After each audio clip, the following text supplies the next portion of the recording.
I've had that same problem with Tad. There's some spam or something going on with a really weird address, and I deleted it, thank God. Yeah. Yeah, Ed? that was the website stuff at the town. We got hacked at the town, but this is my Sure. personal. These are my personal emails that I'm sending Rich. Hey, Okay, plug it in to get more power. Yeah, I know. I got the plug's not here. okay. It is Use seven. Plan B. It is 7:05 p.m. I'm going to call this meeting of the Arundel Planning Board to order.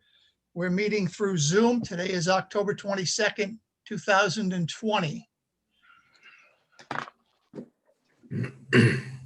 So let's see, who do we have that's in attendance? We have Marty, Yep. Tom McGinn, Yep, here. Jens Bergen, Here. Susan Roth, Here. Roger Moran, Yes. Rich Ganong, the chairman, and Tad Redway, the town planner.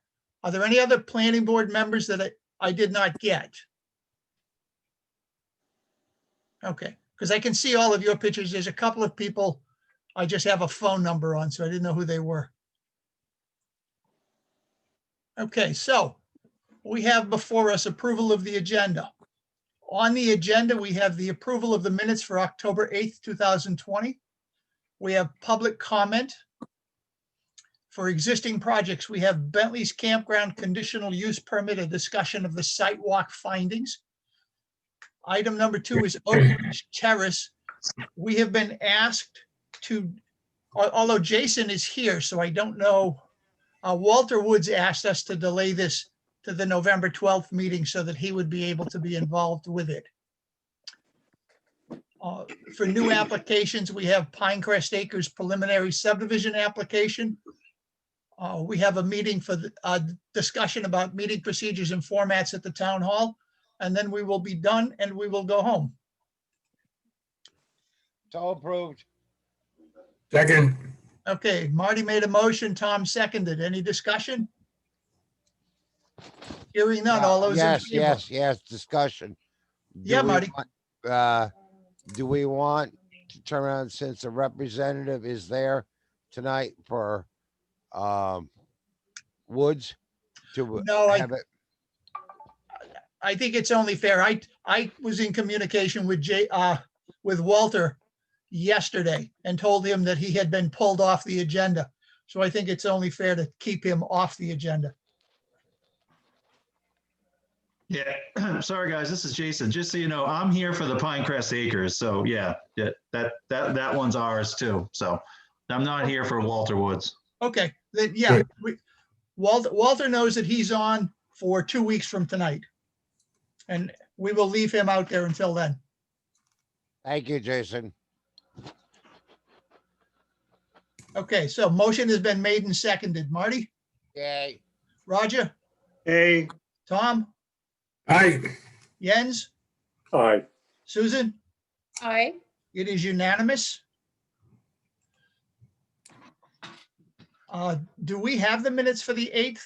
No, Okay, not so complete. we will table the discussion about the minutes of October 8th until the next meeting. That being said, we will move right into public comment. Someone from the public who has comments about something that is not on the agenda for tonight. And Susan raised her hand. I did? Oh, No, no. Me. wrong Susan. The Susan, that's a bad penny. Here I am. It's not on the agenda, so I'm going to talk about it right now. So talking about before the, and you've talked about it before, I didn't know if there was a resolution about the buffer and what that looks like, and also what growth looks like and what things moving forward for ordinances. You've discussed it. I don't know if anything was finalized. Currently with the Oak Ridge Terrace buffer that's occurred or lack thereof, it's all dead trees. The headlights, when I came to the meeting when we were signing everything and you guys were discussing everything, and Marty was very kind to say, well, Susan's looking forward, what's happening with that? I've had trees planted in about 5 years, so it'll be great. And until that time, is what it is. But the buffer that's there are all dead trees falling over. And there's nothing to block any kind of thing that you've discussed. So as you're talking about your ordinances and talking about what a buffer is, it to possibly consider as a planning board to replace dead and broken and disheartened trees with the person having to replace them with something else. Because yes, following full guidelines, staying in 25 foot, but the things that are left are dead and falling down and broken and about to be fire hazard. If someone went by, they'd have to take them out because they're not good, but they're still following in your guidelines. So as you're considering rechanging that conversation to possibly say an active growth, some sort of something in your plan. I have videos I could send you and how they actually are broken and fallen apart. And then as I know you've gone through the site walk and you've seen within the actual planning itself, but I'm talking about the actual around what you agreed to when we signed the initial plan. Okay. I appreciate that. Sure. So if you want me to, I can send them to you, or I could screen share or do whatever you want to do if you want to see them in real life in person. But I just wanted to say that as a public comment, because I know you guys were talking about the last 2 times I've been there about what that ordinance looks like, maybe putting some wording in there that it's a live buffer versus it just there. Okay. Yeah. Were you going to say something, Tom? No, I think there's some good points there. So do I, and we have been talking about the buffer. So this, when we get to work on it, this is something we have to remember. Yeah, it may be a 25-foot buffer, but if it's full of dead splintered trees, it doesn't do a whole lot of good. Is there anybody else that has a comment about anything that is not on the agenda? Is it deciduous or is it green bearing? Would you like to see? I can screen share and show you. I would not know the difference between the trees, quite honestly.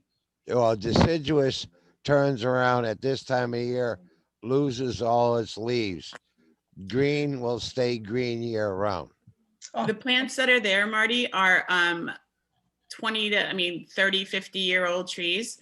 And what's left at the base of what you'd consider a buffer is actually either a tree trunk that's been broken off the top of it, there's no left of it and it's dead, or they're fallen off branches that have put inside of it.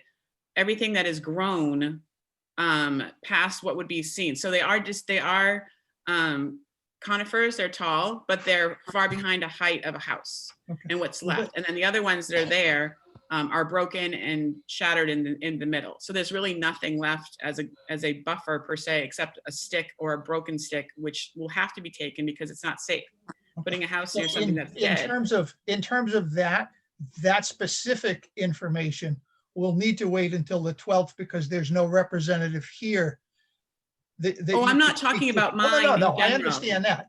I just showing us what that looks like over there. Yes. Will not Right. work for tonight, but in 2 weeks, yes.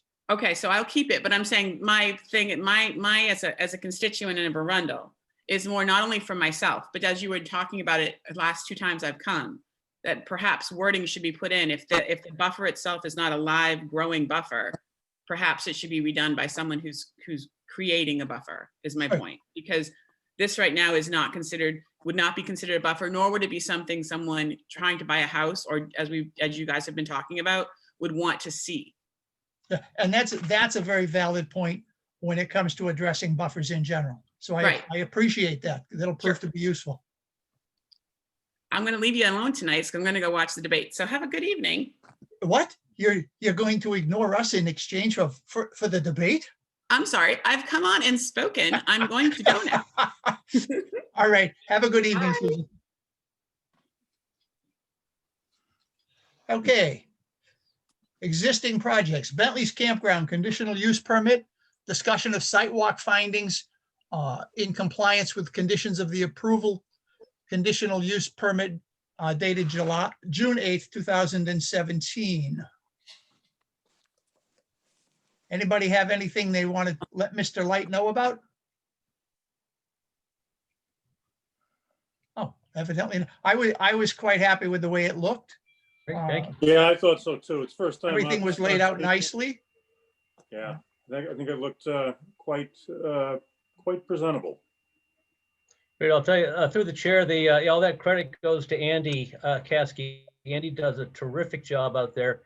And if you looked at the soil filter, right to spec. I mean, everything is right to spec, everything elevation right on. He does a really nice job out there. So he deserves a lot of that credit. Thank you. No, I'll you're pass the welcome. word on.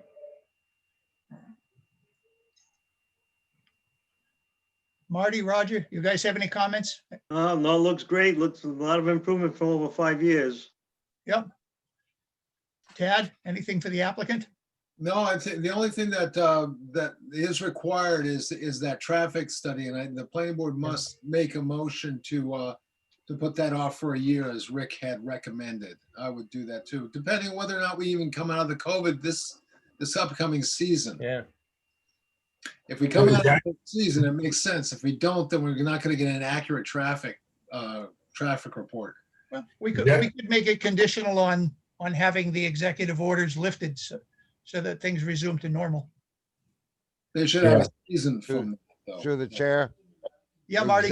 The executive order isn't gonna do any good unless you have the traffic. I mean, this year, nothing has been moved around, so who knows what's gonna be? I mean, if it was an open season, busy as it would normally be, I would say yes. But if you got, depending on what comes about in the next couple weeks, who knows what's gonna go about? Bless you. I think we should grant an extension until next year and then see what conditions we have then. These are unusual times. I think we can revisit it a year from now. So I'll make that motion. I would say that in terms of the extension, it should be to June of next year. So that, Okay. because if we wait until October of next year, the season will be over. Doing a traffic study won't be of Good much point. use at that point. All right, so, Oh, I'm sorry. Go ahead, Tom. well, my motion would be to extend it until next June, but let's say with the middle of June or the end of June. I'll say the end of June, July 1st. Yeah, I think that That- would be the date, that- Tom. That's when the traffic will be here. That sounds better.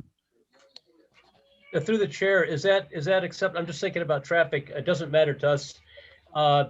Is that in terms of peak traffic on Route 1? That's probably a good time. School's still in session at that point. I mean, I don't know with the COVID and all how things are going, whether it makes sense to push that back or to July. It doesn't really matter to Oh, us. yeah, no, whatever. Tom was talking about July, pushing it out to Well- July 1st. I could go later. I think my guess is the tourism traffic would be more than the school traffic Okay. on Route 1. Maybe the other back roads might be different. Okay, so through the chair, what they would do is so if they did the counts, if they do a study, I'm just thinking about the traffic engineer. Our initial engineer, Bill Eaton, has retired, so we'll probably be using Bill Bray. And if he did counts, between the time he does the counts and does a report to submit, it could be, several, 3-4 weeks or something. So if he did the counts in, say, mid-June and then did a report, it might not be prepared till July. Okay. Just- All right, good points, Rick. Yep. Let me amend my motion. No one seconded yet anyways, but I'll amend it to September 1st. I think that would give you, you can choose the time when to start, when to take the studies. Why don't we say that we want the report by September 1st? Yes. Because Yep. I think we should see what happens over the July 4th weekend. And I think that'll give us a pretty good indication whether or not our tourist traffic is back up to snuff. And so if you get to go through the 4th of July holiday and you need a month to get that report together, then no later than September 1st should give you a Okay. good indication, don't you think, Rick? Good suggestion. Through the chair, I agree. Well, that leaves out all of August. The only problem is that leaves out August if he's got to have a report done by September 1st. I mean, if August is a big season, is it not, Rick? Yeah, well, I'm not a traffic engineer, but through the chair, what I know they've been doing is the traffic engineers and the DOT they've been correlating the drop in traffic. So in other words, don't quote me on this. I believe the traffic engineers can take, say, a peak period, say in July, and take a correlation factor. If COVID is still ongoing at some rate, the executive order is still on at that time, and, God forbid, they can take that and do it sort of a prorate that to what the traffic would normally be. And so I know right now that most of the traffic engineers we're working with, are reluctant to do counts unless they're absolutely necessary. But if there's to September, they could capture a peak period during the summer based on activities and what's going on, and use that time period. They would do one count typically, AM and PM count is what they would do on the adjacent, highway. Yeah, at the same time, remember, Rick, they're also looking at the turning movements in and out of Bentleys too. Right. And that's the key thing. What we're trying to determine is whether we need a turning lane or not. And Right, that- so they would, right, through the chair, they would be counting, they would be looking at the turning movements, the left and right movements in and out of the access drive. And they'd be looking at the peak traffic on the highway and determining what that rate factor is and whether they would trigger any kind of improvements to Route 1 exactly. So they would do that all at one time, probably in 1 or 2 days, be my guess. Yeah. Okay, well, September 1 would stand then. Yeah, okay. So you think September 1st would be a good date? Sure. Get us Have the the report. report in hand. You'll have Right. one major holiday, and Mhm. 4th of July is usually huge here. Yep. And then you'll get, a good part of peak summer, and that should give you enough time to get a report in, or if you wanted to do it post Labor Day, but you wouldn't have time to get Labor Day in there, but someplace in there. Yeah. That would be my suggestion. Anyway, Well, I think having it by September 1st would be fine. Okay, thank you. To the chair. So- Hang on just for a second, Marty. Tom, was that your motion? Yeah, September 1st. Okay, so we need a second. I'll I second that. Okay, Go ahead, Jens. Sorry about that. Marty? Yeah, but don't forget, we do also have the different rallies that would be covered underneath that, which will also show us our traffic flow. Yep. Yeah, sure, he's right about that. We should have a rally in there, Rick. A peak use. It would typically do like a standard traffic and then find a peak weekend where there's some big activity happening Right. at the campsite. Yeah. But, we can't exclude the idea if there's a rally at the same time too, that's coming out of the bar, because they're using basically the same, although they're Yes. separate entrances, it's the basic same turning movement in the same, Yeah. same general area. Agreed. Okay. Any other discussion on the motion? Hearing none. Marty, Yay. Roger, Hey, Susan, Yes? Tom, Yay.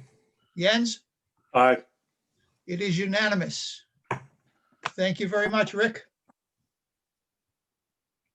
And One we will look- question through the chair on administratively. Should we submit the formal application, Tad, 10 hard copies of the formal request, and background information as built? We had submitted them electronically as a PDF, and then Bentley tabled it because he wasn't around. Right. So to make a formal 10 copies, hard copies to the town hall? Is it the same as you did on June 30th? Yes, yes. Nothing's changed. Nothing, I would just put a new date on it. That's all I would do. I would, does the board want hard copies at this point? At this point, I see no reason to have a hard copy. Okay. I agree. You've I got, agree. you've got the copies that they delivered in June. We've gotten the PDF copy of it. There's no other action for us to take other Okay. than seeing what the site walk looks like, not the site walk, seeing what the traffic study shows us next year. I don't see the reason to go through and have the applicant bear the cost of getting us 10 more copies. Great. The only thing I would ask Rick, if through the chair, if I could get one copy with a current date on it, or Yes, the- okay. one hard copy for my files. Okay, A hard copy. one hard So, copy. just so, through the chair, just so I'm clear, so the board is comfortable with information that was submitted, and we don't need any further action until the traffic study at this point? No Yeah. need for another meeting? Everybody's comfortable? Yeah. Great, thank you very much. And then, now don't forget that either in 3 years or at the end of the next phase, you have to let us know because we have to come back out and look at it. Absolutely. We're well aware of that. All right, All right, thank you. thank To you. the chair, Yeah, Marty. you had Savanes there also, probably with, Where'd they Who is go? it? Oh, there I he is. don't, Hang I'm on just just, for a second. I'm just asking if he has Yep. anything. I appreciate that. Sylvain, do you have any comments? Yes, I had one question on the existing gate. Maybe Andy could answer my. Do you hear me? Yeah. We can hear you, yes. They cut out. That existing gate, when is it closed and when is it open? Because it seems to me like it's always open, which I think they said in the first plans that that gate was supposed to be closed on that tote road. It is, Andy, can you unmute your mic? Maintenant, t'avais-tu mis sur mute? Yeah. Can you hear me? We Yes. can hear you, but we can't hear Andy. I don't think Andy's was able to make the call. It's just myself and Lee Metz on the call for the Yes. applicant. So Andrew Ward is not Andy? Oh, I'm sorry.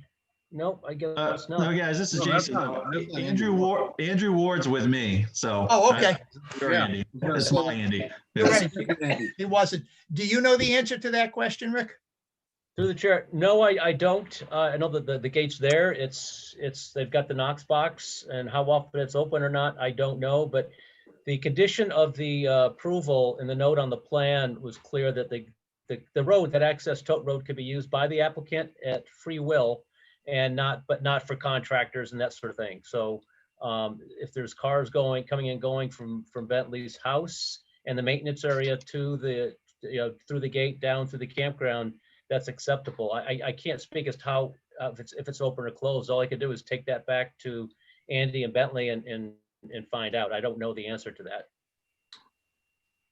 Because it seems the traffic flow hasn't slowed down from 3 years ago. Okay, if you could get that answer and just, pass it on to Tad so that he will know. I will do that.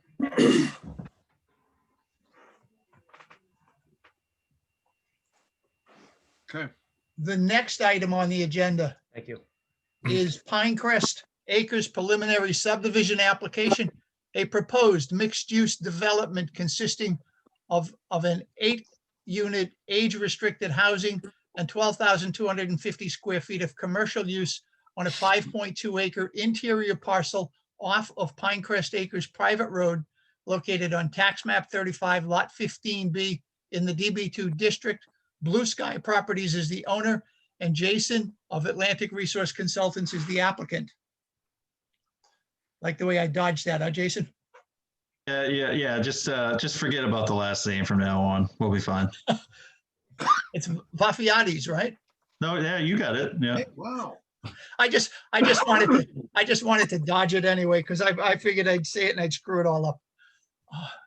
At any rate, I think the first thing we need to do, I think there are a number of items, just looking at the plan. There seem to be a number of issues that come up, but I think we need to do a site walk first to verify. Yeah, so a lot of those issues, I know Tad's been up against it with, a whole host of issues, and you guys are moving. So I did get his notes today.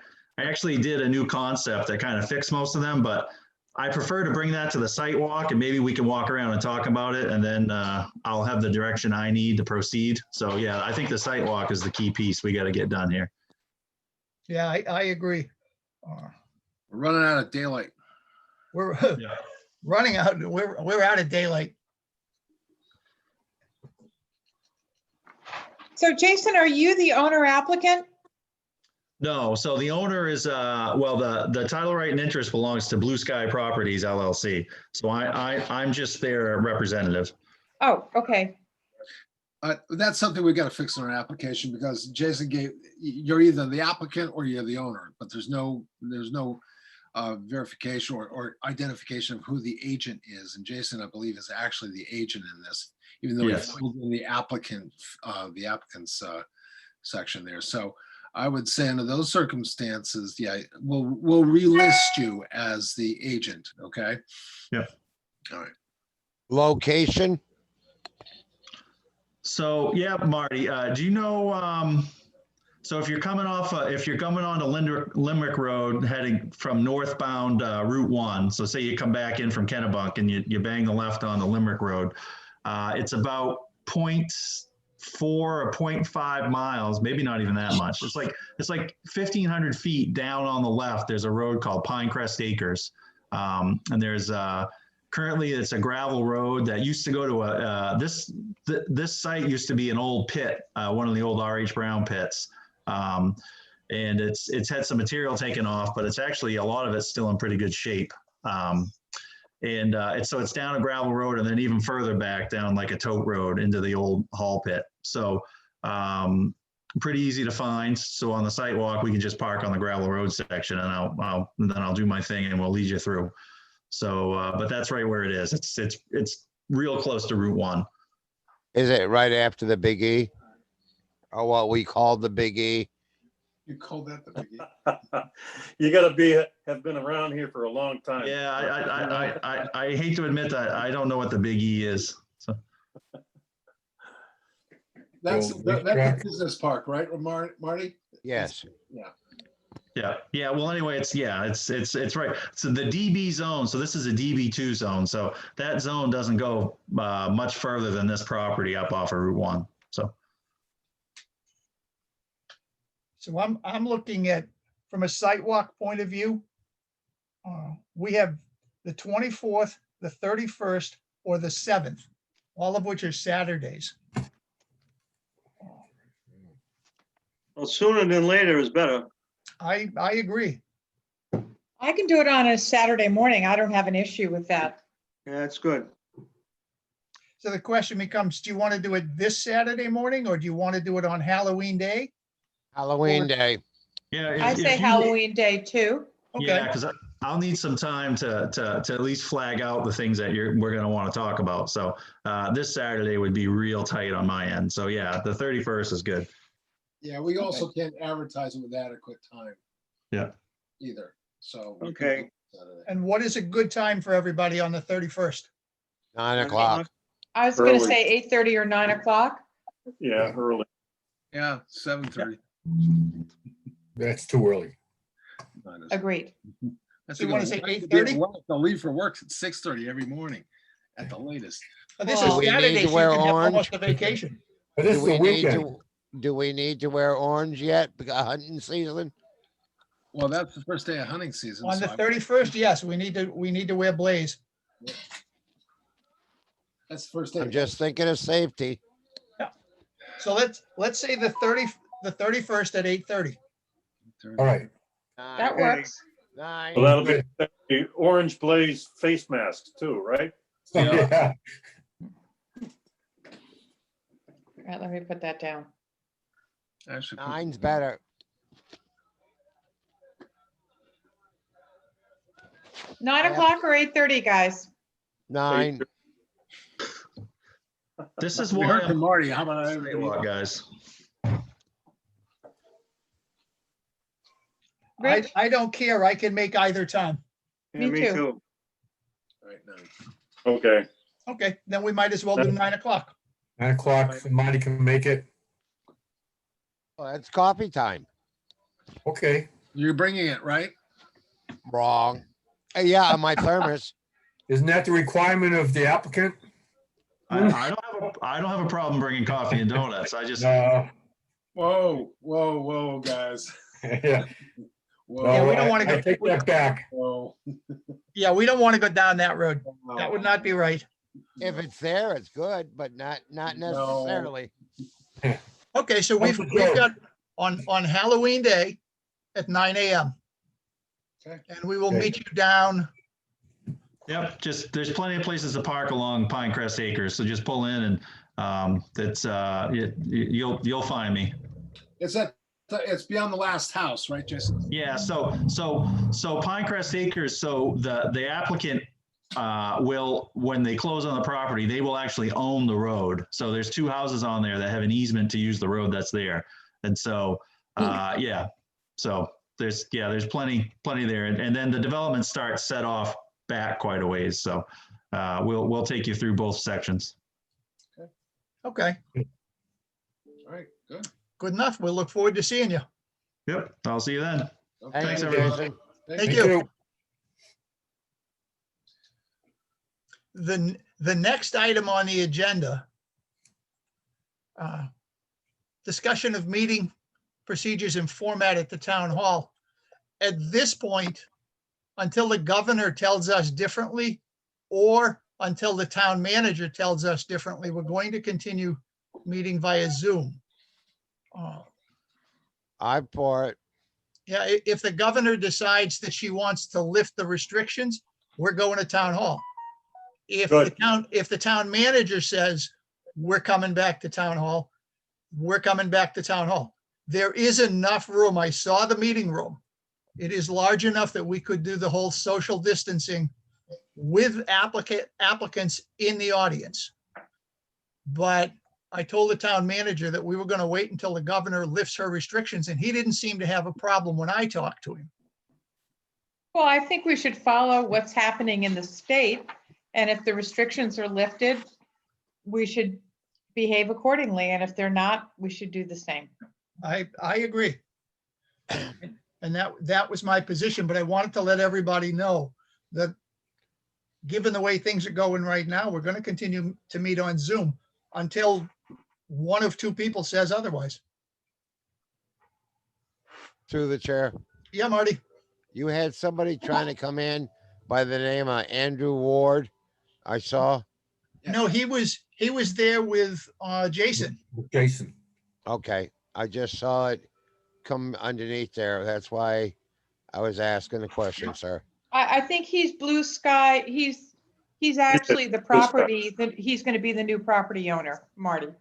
Correct, Am I right? correct. Yep. Okay. So other than that, Tad, do you have anything that we need to deal with? Anything urgent? No, nothing urgent at this point. How's the phones working, Tad? I can't hear anything. Did you say something, Marty? Yeah, I said, how are the phones working? Still can't hear. You're breaking up, Marty. We don't have phones, Marty. We won't have phones till next Thursday. Is that, are we sending smoke signals? Ooh, an You can optimist. email me to your I heart did. content. We think we've got the scanning problem fixed. We got the vision problem fixed. I actually also now can use my Apple products there, which I couldn't do before. So I was, which was a bit of a problem for me if I was running back and forth, because I have other meetings other Zoom meetings I have to go to on behalf of the town, but none of my computers have a camera, so I can't really participate in the Zoom with the camera, and I need to see what's going on because a lot of it involves charts and graphs and so forth. So, but we've gotten that fixed. A lot of stuff has been fixed. The problem is Spectrum dropped the ball badly, Imagine that. really, really badly. And as I've recommended to the manager, we need to re-examine the franchise agreement. He says there isn't one, and I say I'm not sure about that. I think there is a franchise agreement. They're certainly burdening our right-of-ways right now, and the fact that they are not putting this is a municipality responsible for citizens and responsible for providing service to around 4,500 citizens, and there doesn't seem to be any urgency on Spectrum's part to link the citizens with their government. So I think Keith has done everything he possibly can. I think he's done a great job putting this all together. And this is just one of those snafus that happens in every job, but this is not on his back. This is definitely Spectrum. All the requisitions and the orders went out well in advance, and Spectrum just didn't do it. They dropped the ball. And yeah, Spectrum, I hope you're watching because we're going to Yelp you now. Yeah, that company belongs in the same basket with Bank of America and Rite Aid. Woo! Wow. Agreed. Those would have been the two I chose too, Jens. Hey, listen, It's leave meant us by not, to- DOA. leave us not to forget Wells Fargo in that group. Yeah. Yeah, they So bought I have a me. topic that I'd like to add to our consideration at some Okay. point when it's timely. Just given my own personal experience trying to sort out tree harvesting, the 40% basal area rule as they relate to building permits and a bunch of other things. Tad and Rich have been a part of my recent journey, and I think there are some very vague areas in the ordinance that need addressing, and I think we would be well served, and others who have similar issues to the one that I recently had would be well served to have an ordinance that was more specific without being overly specific, but giving enough direction so that the CEO and the town is clear in terms of how they're supposed to behave and the kinds of decisions they should be making. Susan, Marty? question, turn on anything to do with the warden and the tree service, which usually give guidelines? Not really. It had to do with more than 40% of the basal area of tree cover or forestation or a forest being taken. And the reason why it was not under consideration, or at least one reason why it wasn't, was because a building permit was pulled on the lot, even though the lot wasn't sold to anyone. And once the building permit is pulled, it's sort of like all bets are off and you get to do pretty much whatever you want. Is that, Tad, accurate? Yeah, that's pretty accurate, Susan. What happens is that if you can do any cutting you want to, as long as it's associated with a building permit. There are no limitations on what cutting you can do if it's associated with a building permit. So you could literally buy any piece of property, Marty, and pull a building permit, and that gives you free reign to do whatever you want. No, I would think only cutting in the building envelope, right? No, That's one way to argue it. Yeah, I would say that that's one way to argue. I mean, this is a touchy subject from the standpoint of the town the town of Arundel is an unusual community in that it does regulate timber harvesting and within the town boundaries. Not many towns actually do regulate timber harvesting. They leave that to the Forest Service and to individual cutters. We do regulate that under the provision that cutting, and remember, commercial harvesting, timber harvesting is cutting for the purpose of harvesting trees. And that's how it's really defined. So that's why, Susan, the bet of, if you have a building permit and you cut, it's not a commercial operation strictly for cutting trees, for harvesting a tree. And that's where it starts getting a little bit dicey. We have struggled with this because one of the biggest problems with the way it's written right now is timber harvesting up to 40% of basal area is a permitted use. It's written as a permitted use in all districts, up to 40%.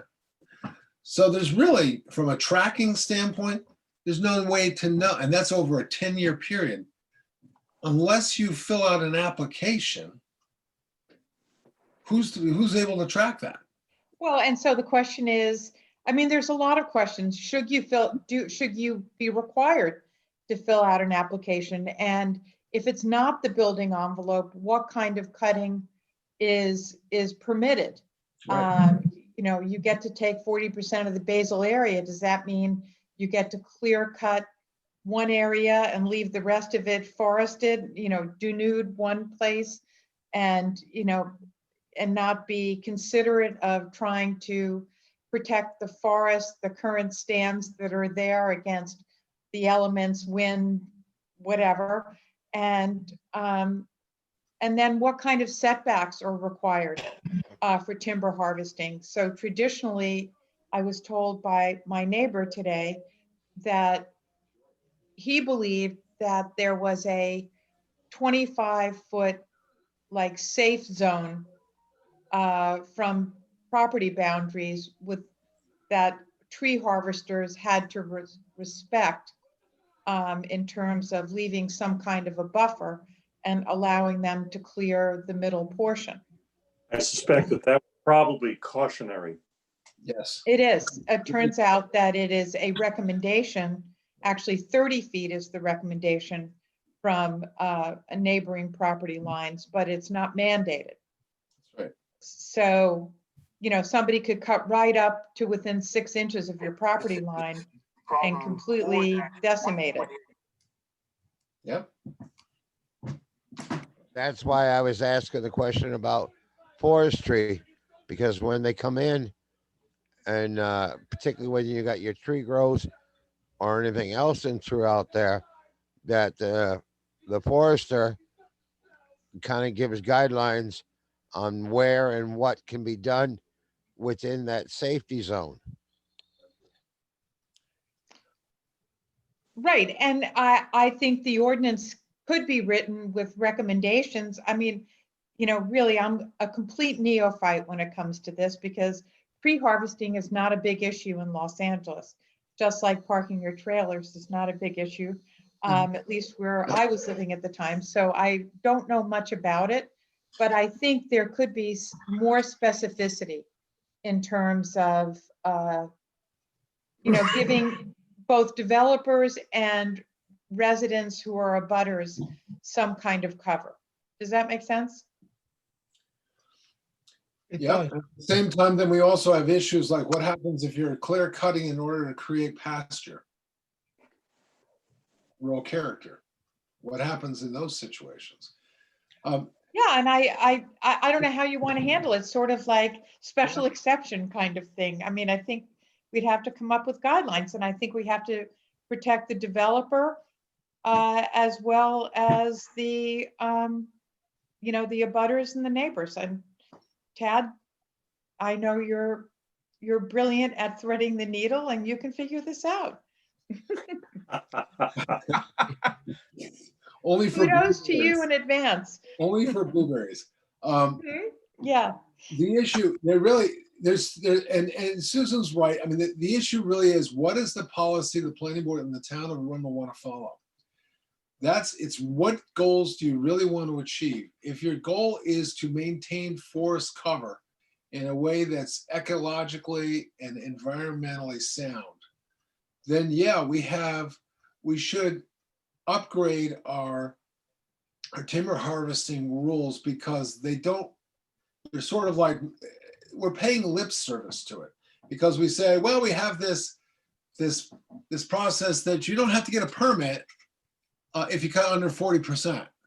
So nobody knows because they don't get permits. And so we have that issue. We have an issue of will the people of Arundel want to shoulder, do they find it significant enough to shoulder that responsibility of getting a forester to go out and do a forest plan and then cut according to that forest plan for timber harvesting purposes, so it's a sustainable harvest? Will they accept that?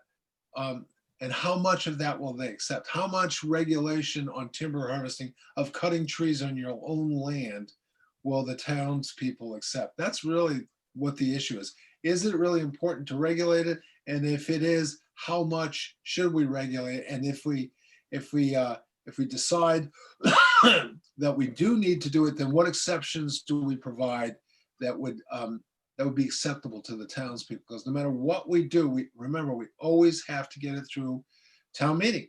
And Well, you know, and there are circumstances that would allow us to bifurcate the ordinance, and that would be, you know, when you're creating a building envelope like Jens was just talking about, and when you want to cut wood because you want to sell it for pulp or whatever it is that you want to sell it for, or firewood, and you're not really paying close attention to what it does to the forest itself and what you leave behind after you've decimated it. And whether or not there's real economic value, and I guess this is subjective as opposed to objective, but you know, if what you're clearing really has enough economic value to warrant the clearing of the property outside of a building envelope, that is, you know, something, a different set of circumstances. I don't know, Tad. I mean, as I said, I'm not conversant enough, but I think there is a distinct difference between a building envelope and harvesting wood for economic gain and not being mindful of what's going on in the forest at large. Have we really had an issue with that though historically? I mean, I can think of that one location down on, you know, on north, on the west side of Route 1 headed Yeah. toward Biddeford.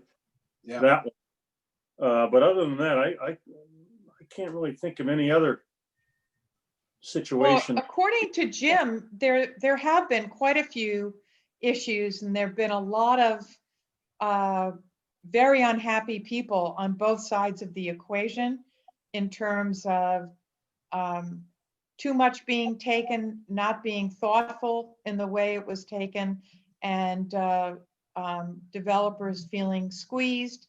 And so there must be a medium. I'm not saying it's going to be a happy one, but there's got to be a medium someplace where people can meet.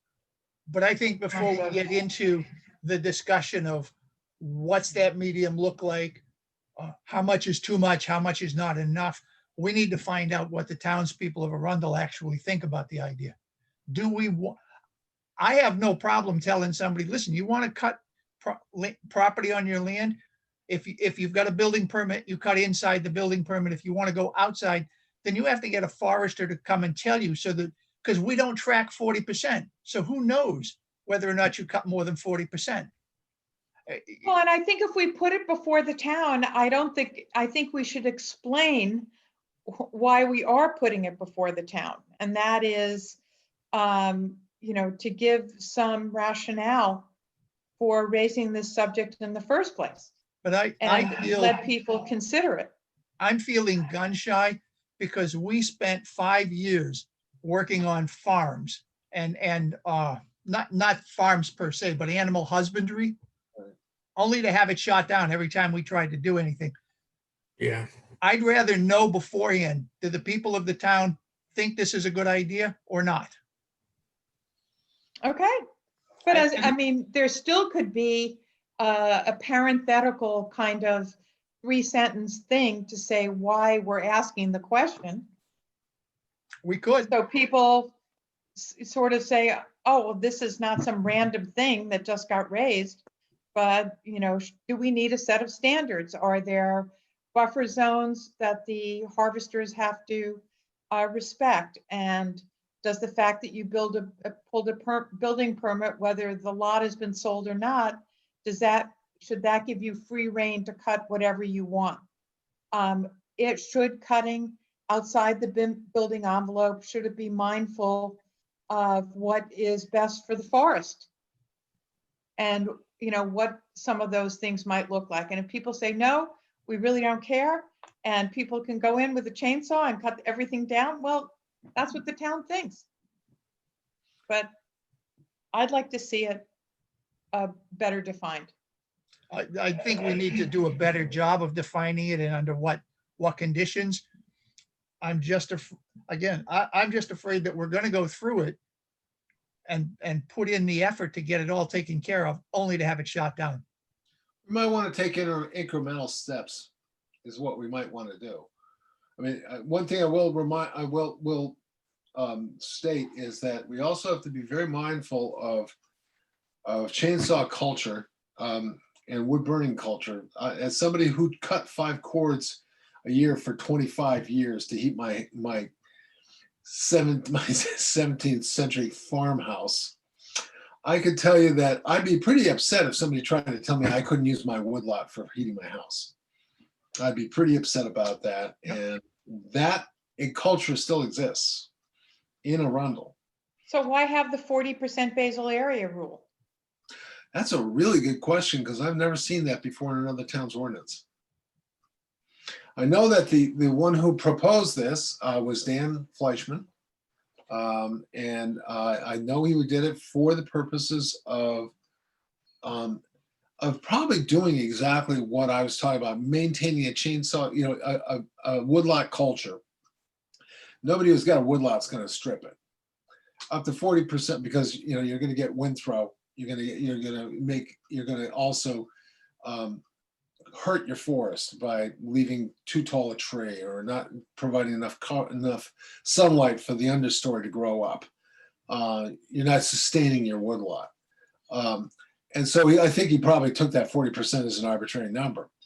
And the thing about it is, and then said, if you're going to go over that, then you got to go to the planning board and justify why you're doing this. Since we don't measure it or track it, what's the Well, point? maybe that's the thing. It was always engineered to fail.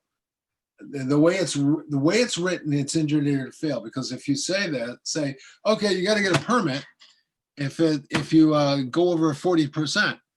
Well, I'm not going to go over 40%.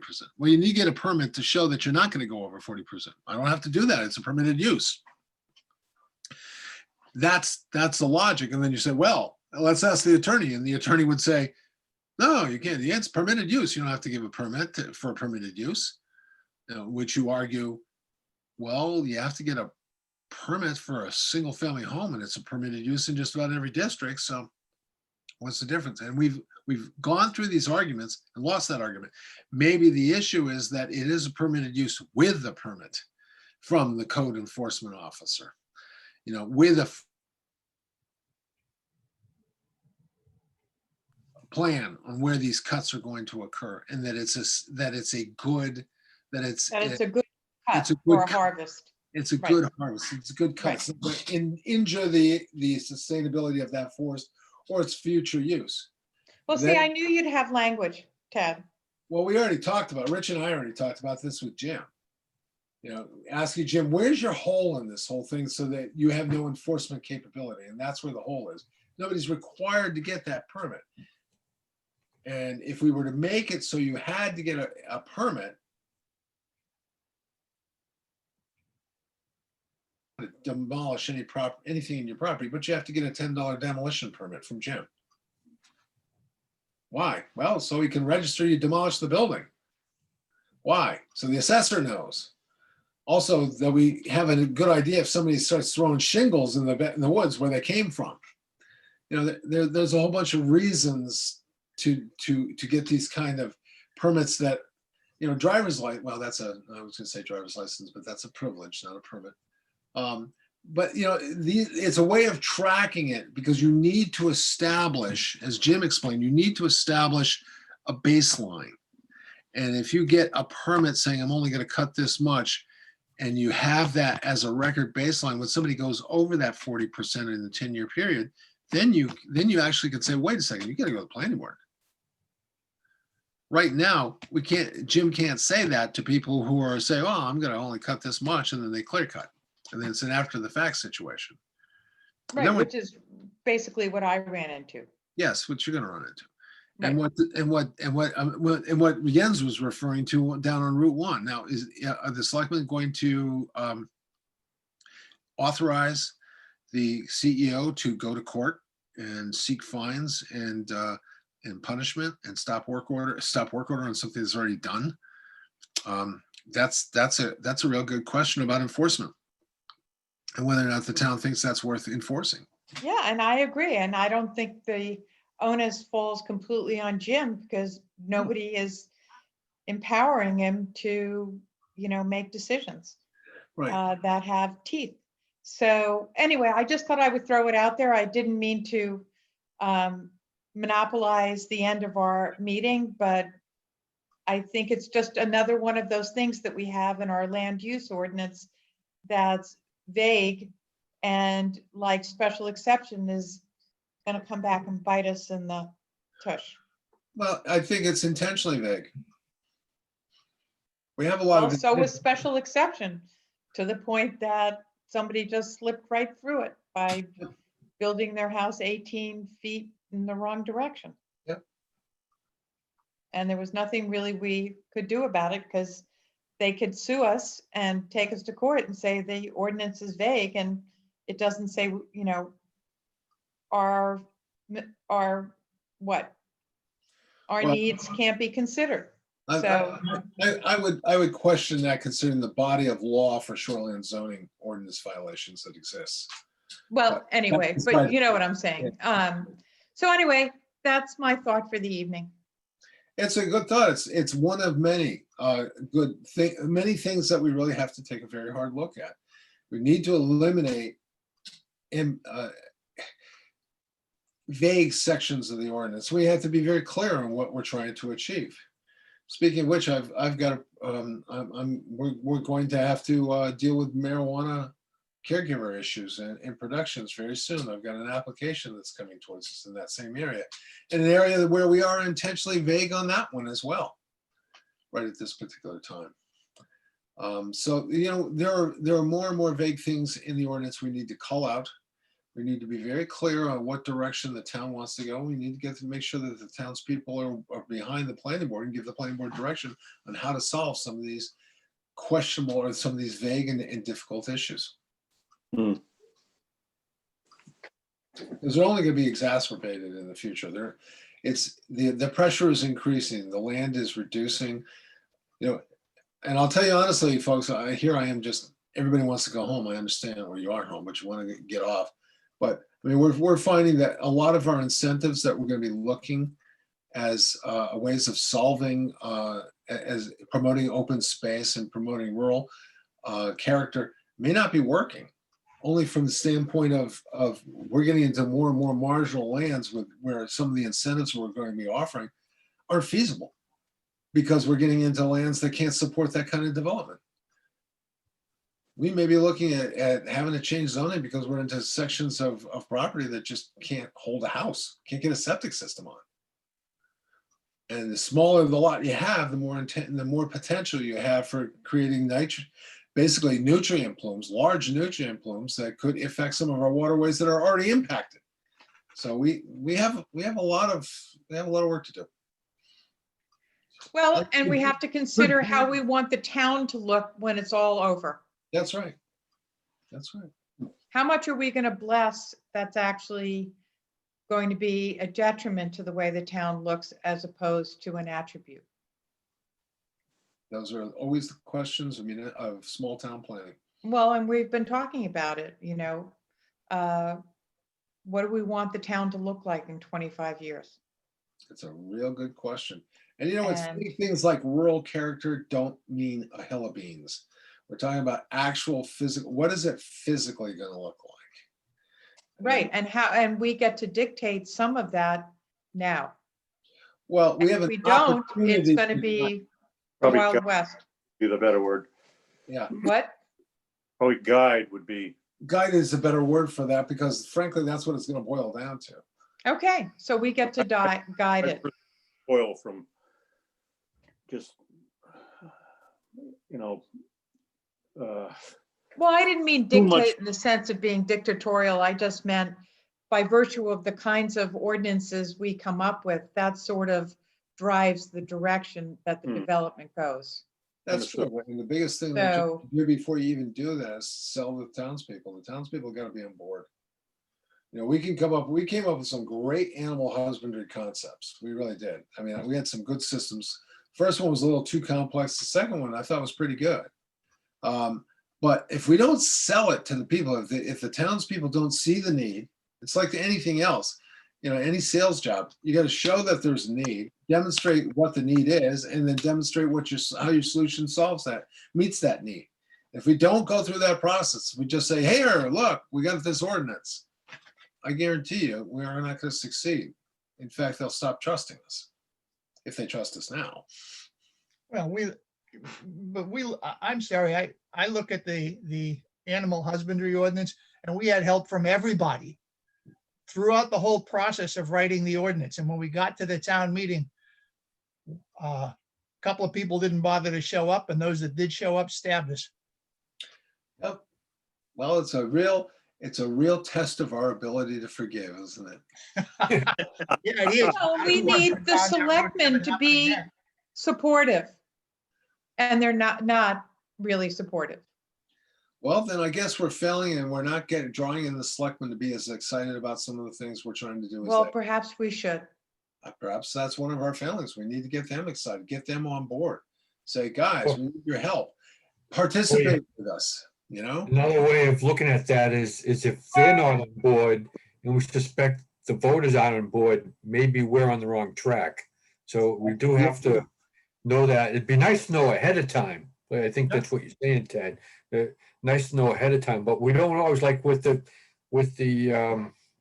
animal husbandry, we thought they were with us. And those things will happen. You know, you can never, it depends on who shows up at town meeting, unfortunately.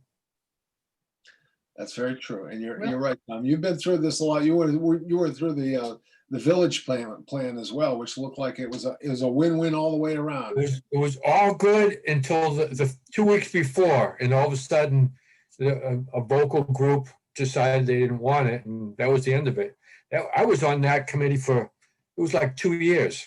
Yeah. And it seemed like it was for good reason. But, it was a good plan. It was a good plan. And I learned a lot. I'm not bitter about that. I just realized that you don't win them all, of course, but it would have been nice to know ahead of time if we were wasting our time or not. Right. Well, it goes to show over and over again that you can never, unfortunately, as a planning board, you can never stop politicking, or I shouldn't say you can never stop selling a concept. Just never stop selling your concept and getting it out constantly, because I think I've told you that story about how I in another town I worked in, we got a cell tower we had to put on town property. It was going to yield like $3 million of revenue for the town. It was not a visual impact at all. It's out near the dump, so nobody seemed to care. It covered a huge area. There was a lot of potential for expansion for other carriers to be hung on it. And we had to go to town meeting on it, or we had to go to a plebiscite on it. And because it involved a certain amount of money and commitment, it was a 20-year contract, so it was a long-term contract. That's why we had to make a plebiscite. And even the wording of it explained how much money the town was going to get as a result of this, with no investment. And then after 20 years, you know, the land was leased. It would be returned to us. And the day before the election, somebody put all the way on the road, all the way up to the polling booth, up except for 250 feet away from it, there were little yellow signs that said, "Stop cell towers polluting our town. Vote no on question 2." And even though it said exactly what this was going to do, it was defeated. Because we stopped politicking. We stopped selling it. We didn't get out there. We didn't sell it. We didn't talk it up all the time to all our friends and neighbors. We didn't do it. And so we lost. And it went on another one of the local guys, businessman's tower. He probably put the signs up. He was the one who put the signs up, and he admits it. But it was strategic. It was strategically done. It was beautiful. It was a wonderful example of how to manipulate a voting population.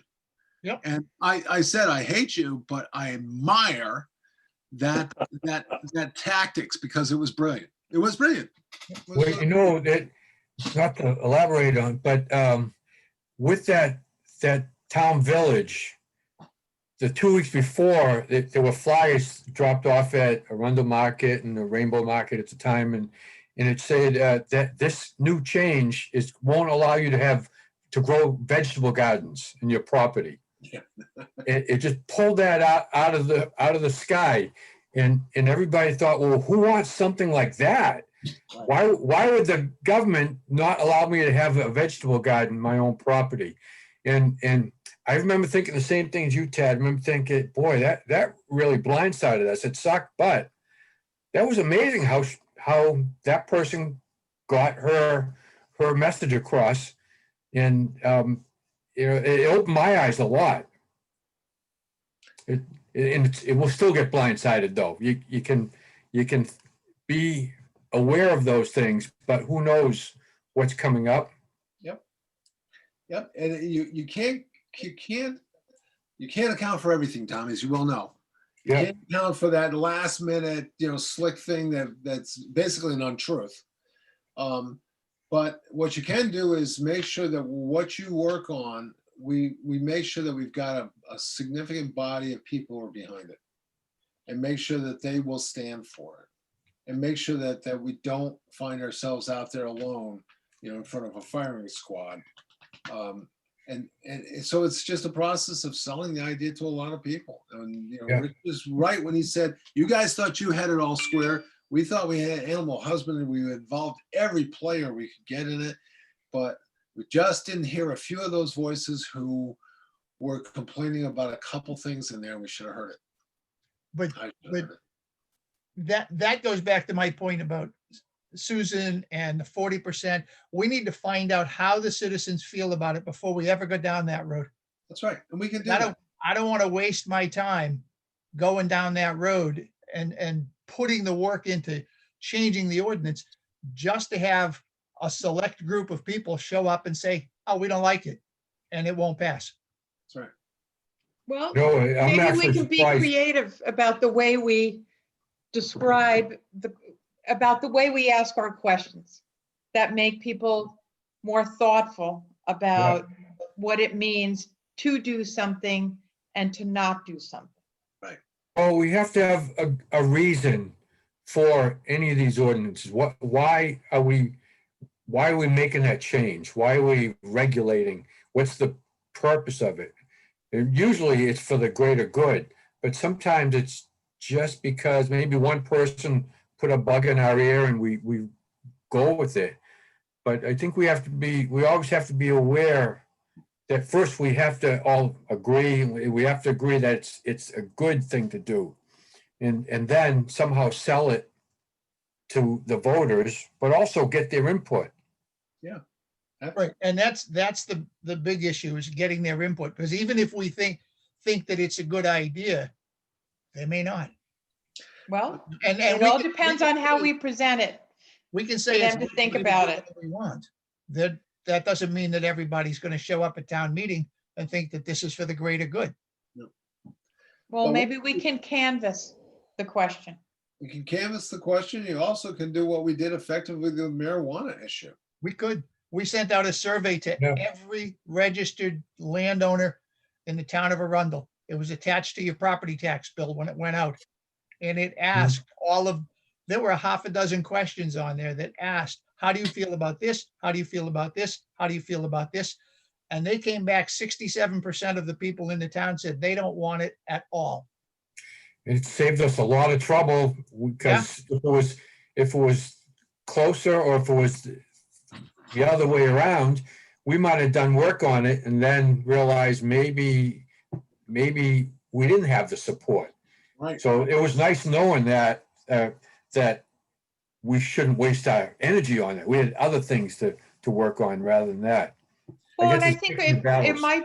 might not be a bad idea, and then I'll be quiet for the rest of the evening, to ask Jim, what are the peskiest issues, pick the 3 or 5 things that keep coming up over and over again in terms of things that people want to do or things that are being done that people object to, that he's unable to moderate or pass judgment on or have clear direction on. And so, for instance, my little garden shed idea that I wanted to put in and the 50-foot setback, well, Jim said I maybe was one of 18 people that had already come to him in the last 6 to 8 months with questions about garden sheds and setbacks.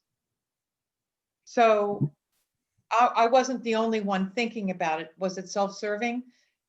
Perhaps, but I think there's a wider application, and maybe this wood thing is unique to me, but Jim seemed to think it actually is much more widespread, and there's discussion about it on both sides of the aisle, developers and those being impacted by the actions of developers. So we might ask him, what are the 5 things, questions and problems that come up over and over again that you think the planning board might address in the future?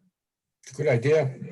No, I can ask him that. I'll put it in a formal letter and send it out to you guys to approve. So, Or you know, unless- I have the luxury of being on the planning board and raising my particular issue with you guys to see what you think about this being an issue and not just specific to me. But I would ask Jim, because when I went to Jim the second time, he said, you know, this is something that comes up all the time. And there's nothing he can do about it because it's so vague. Hmm. Anyway, there you go. Anyway, I think On that note, on that note, somebody make a motion to adjourn. And So we can- moved. so moved. Jens made the motion, Susan seconded. I did. We can put all of this stuff, think about it a little bit. We'll bring it up again at the next meeting, which is going to be in 3 weeks on November 12th. Okay. Is it the 12th? Yeah, it's the armistice. Yep, November 12th. And again, just so that you all remember, that's the only meeting we're having in the month of November. Because I'm not meeting on Thanksgiving. And we'll be having probably, well, maybe Pine Ridge might, Pine Acres, or excuse me, Pine Crest Acres might be ready to go. I think Jason will have one other project, maybe 2 other projects going, and I have one. Rich, I got the stuff from that guy from, for Route 111.